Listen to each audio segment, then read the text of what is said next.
అందరికీ నమస్కారం. Jamie Prem's YouTube ఛానల్‌కి స్వాగతం. అలనాటి ఆణిముత్యాల కార్యక్రమంలో ఈ సినిమా వయసెంత అనేటటువంటి శీర్షికలో ఈరోజు 'మూగ మనసులు' సినిమా. 'మూగ మనసులు' సినిమా గురించి ఈరోజు మన టాపిక్కు. అఖండ విజయం సాధించి అతిరథ మహారథులు సారథ్యంలో నిర్మింపబడిన భారతీయ తెలుగు రొమాంటిక్ డ్రామా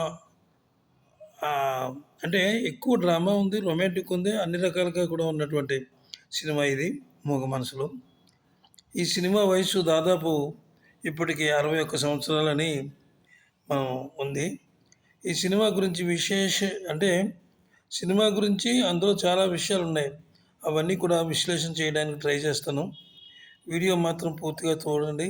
మీకు తెలియని విషయాలు ఎన్నో ఆసక్తికర విషయాలన్నీ ఇందులో ఆసక్తికర విషయాలే కాక మిమ్మల్ని ఆశ్చర్యపరిచే విషయాలు కూడా ఇందులో ఉన్నాయి.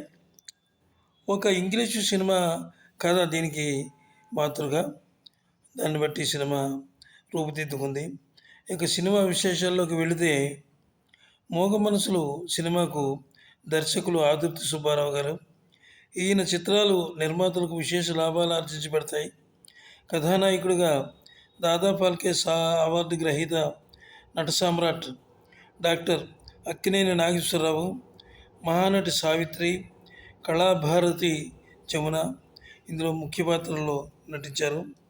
ఇతర ముఖ్య పాత్రల్లో గుమ్మడి, సూర్యకాంతం, నాగభూషణం, పద్మనాభం, అల్లు రామలింగయ్య మొదలగు వారు నటించారు. ఇక తెలుగు చలనచిత్ర చరిత్రలో అద్భుత దృశ్య కావ్యాల్లో 'మూగ మనసులు' స్థానం ప్రత్యేకం. పూర్తి అవుట్డోర్ షూటింగ్ జరుపుకున్న తొలి తెలుగు చిత్రం అని చెప్పవచ్చుది. ఆదుర్తి సుబ్బారావు గారి ప్రతిభకు నిదర్శనంగా నిలిచిన అపూర్వ కళాఖండం 'మూగ మనసులు'.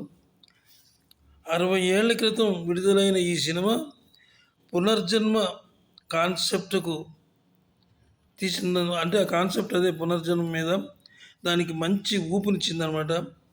'మూగ మనసులు' ఈ 'మూగ మనసులు' సినిమాకి తెర వెనుక ఎన్నో ఆసక్తికర విషయాలు ఉన్నాయి. ఇది ఆదుర్తి సుబ్బారావు గారు చెప్పిన కథకు ఆత్రేయ సహజ సిద్ధమైన అద్భుతమైనటువంటి మాటలు కానీ స్క్రిప్ట్ కానీ అయిందే. తర్వాత ముళ్ళపూడి వెంకటరమణ గారు మాటలు రాశారు, ఆత్రేయ గారు పాటలు రాశారు. ఈ వీరిద్దరి యొక్క ప్రతిభ ఈ సినిమాకు మరింత వన్నె తెచ్చాయి. మరో ముఖ్య విషయం ఏమిటంటే ఈ చిత్రానికి సహాయ దర్శకుడుగా కళా తపస్వి కె. విశ్వనాథ్ గారు పనిచేశారు. మరో ముఖ్య విషయం ఏమిటంటే ఈ గౌరీ పాత్ర తనకు కావాలని సావిత్రి గారు చాలా పట్టుబట్టారట. ఆ పాత్ర నేనే చేస్తాను, నాకు ఇవ్వండి అని సావిత్రి గారు అంటే అప్పుడు నిర్మాత దర్శకుడు అయితే, అది కాదమ్మా, ఈ పాత్రకు జమున అయితేనే సరిగ్గా సరిపోతుంది. ఆ జమున యొక్క అంటే ఆమె యొక్క హావభావాలు విషయం ఆలోచించిన ఆమె కొంచెం సన్నగా ఉంటుంది, చలాకీగా నడుస్తుంది. అలాంటి అద్భుతమైనటువంటి చెంగున గంతులేసేటటువంటి పరిస్థితి ఉంది ఇందులో. అందుకని ఆ పాత్ర ఆమెకు ఇవ్వడం జరిగింది అని ఒప్పించారు. జమున కూడా ఆ పాత్ర అద్వితీయంగా పోషించిందనమాట. అసలు ఇందులో ఎవరు ఎక్కువ ఎవరు తక్కువ అనేది చెప్పడానికి చాలా కష్టంగా ఉంది. జమున గొప్పగా నటించింది అనుకోవడానికి, నాగేశ్వరరావు అనుకోలేదు, సావిత్రి గారు అందరూ కలిసి ఈ కళాఖండాన్ని ఒక అద్భుతమైనటువంటి చిత్రంగా రూపొందింపజేశారు. అయితే అవుట్డోర్ షూటింగ్లో ఇక్కడ ఒక ప్రమాదం జరిగింది.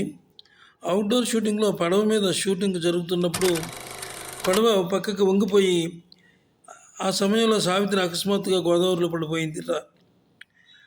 పడిపోయినప్పుడు వెంటనే నాగేశ్వరరావు గారు ధైర్యంగా ఆమెను కాపాడారట. నాగేశ్వరరావు గారు లేకపోతే నేను గోదావరిలో కొట్టుకుపోయేదాన్ని, ఆయన రుణం ఎన్నటికీ తీర్చుకోలేను అని అన్నారట సావిత్రి.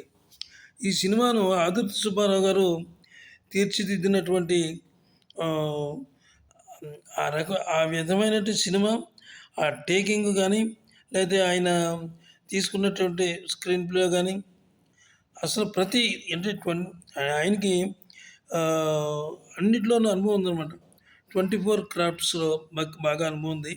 అంచేత ఆదుర్తి సుబ్బారావు గారు ఈ సినిమాను అద్భుతంగా చేశారు. అలాగే ఈ సినిమాలోని పాటలు, జమున గారి పాటలన్నీ కూడా ఆహ్, ఆయన కో డైరెక్టరు కె. విశ్వనాథ్ గారే షూట్ చేశారట.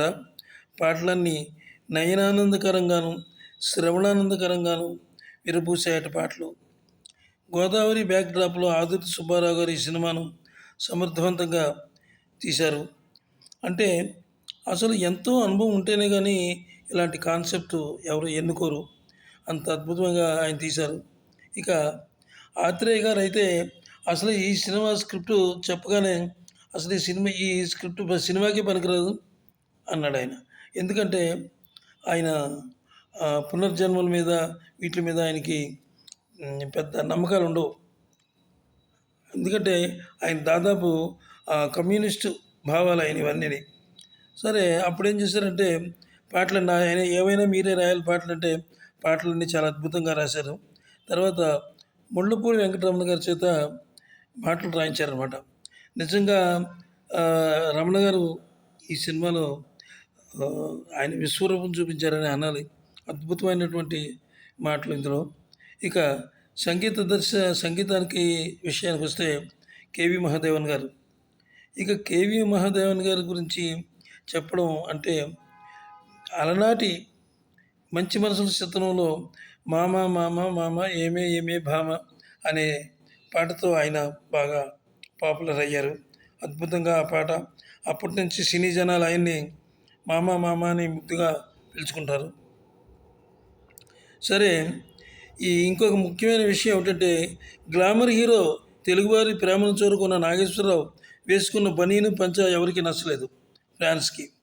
తర్వాత అది సినిమా విడుదల అయిన తర్వాత ఆ సినిమా మంచి అఖండ విజయం సాధించిన తర్వాత ఆ డ్రెస్ గురించి వాళ్ళు ఇక సర్దుకున్నారు. చాలా బాగుందనుకున్నారు. అందరూ హ్యాపీ అయ్యారు.